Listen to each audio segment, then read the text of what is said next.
In an unprecedented move, Andhra Pradesh Chief Minister Y.S. Jagan Mohan Reddy has complained to the Chief Justice of India S.A. Bobde against a senior judge of the Supreme Court who is seen as a CGI in waiting. The Chief Minister has made several serious allegations against the judge, claiming he was acting on behalf of the opposition Telugu Desam Party and that he was very close to its chief and former Chief Minister Chandrababu Naidu.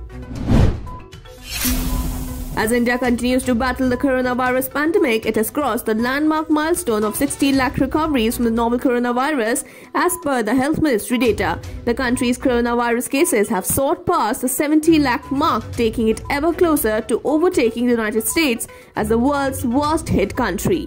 With 74,383 new infections, India's COVID tally now stands at 70,53,806. India reported 918 deaths linked to the virus in the last 24 hours, taking the total number of fatalities to 108,334. The national capital's air quality was recorded in the poor category on Sunday morning, while a government agency said it is likely to improve slightly in the coming days due to the change in the wind direction. The city recorded an overall air quality index of 218 at 10:30 am, with Jahangirpuri at AQI 283 recording the highest pollution levels in the capital. On Saturday, the 24-hour average AQI stood at 221, which falls in the poor category.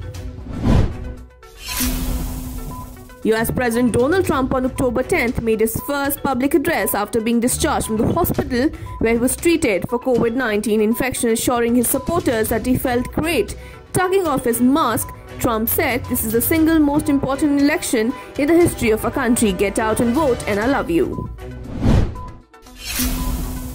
China's Foreign Minister Wang Yi has called for a new forum to diffuse tensions in the Middle East after meeting with his Iranian counterpart, where he reiterated Beijing's support for Tehran. According to Chinese Foreign Ministry, Wang and Javad Zarif also reaffirmed their commitment to Iran's 2015 nuclear deal with the world powers.